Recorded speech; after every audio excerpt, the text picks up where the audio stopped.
Hi guys, ഇന്ന് നിങ്ങൾ ഈ വീഡിയോയിലൂടെ കാണാൻ പോകുന്നത് എങ്ങനെ ഗ്രേപ്പ് ജാമും പൈനാപ്പിൾ ജാമും വീട്ടിലുണ്ടാക്കാമെന്നാണ്.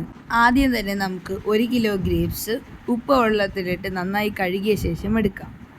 എന്നിട്ട് അതിനെ മിക്സിയിലിടാം, അരച്ചെടുക്കാം.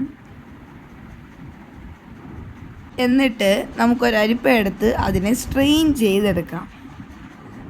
എന്നിട്ട് നമുക്ക് ഇത് ഗ്രേപ്പ് ജ്യൂസിനെ ഒരു നോൺ സ്റ്റിക്ക് പ്ലാനിലോട്ട് പകർത്തിയതിന് ശേഷം ഫ്ലെയിം ഓൺ ചെയ്ത് അതിനെ നല്ലവണ്ണം ഇളക്കാം. അതൊന്ന് ചൂടായി വരുമ്പോൾ 200 ഗ്രാം പഞ്ചസാരയും അതിലേക്ക് ആഡ് ചെയ്യാം.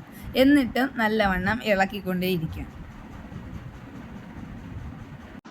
ഇനി നമുക്ക് നാരങ്ങയുടെ നീര് അതിലേക്ക് ആഡ് ചെയ്യാം. എന്നിട്ട് നല്ലവണ്ണം ഇടവിടാതെ ഇളക്കിക്കൊണ്ടേയിരിക്കാം. കണ്ടില്ലേ, ഈ ഒരു പരിവാകുമ്പോഴത്തേക്ക് തണുത്തതിന് ശേഷം നമുക്കത് വാങ്ങി വയ്ക്കാം. കണ്ടില്ലേ, 4 ബോട്ടിലുകൾ നമുക്കിത് കിട്ടിയിട്ടുണ്ട്. ഇനി നമുക്ക് പൈനാപ്പിൾ ജാം എങ്ങനെ ഉണ്ടാക്കാമെന്ന് നോക്കാം. ആദ്യം തന്നെ പൈനാപ്പിൾ അരിഞ്ഞരിഞ്ഞ് വയ്ക്കുക, മിക്സിയിലാക്കുക.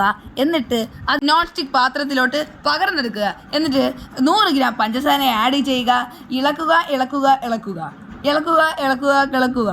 കണ്ടില്ലേ, ഈ ഒരു പരിവാകുമ്പോഴത്തേക്കും നമുക്ക് കറുവാപ്പട്ട ആഡ് ചെയ്ത് നല്ലവണ്ണം ഇളക്കുക. വീണ്ടും ഇളക്കുക, തുടർച്ചയായി തന്നെ ഇളക്കുക.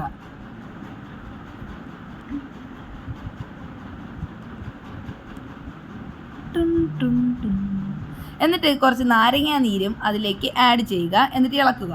കണ്ടില്ലേ, ഈ ഒരു പരിവാകുമ്പോഴത്തേക്കും നമ്മുടെ ജാം റെഡിയാവും.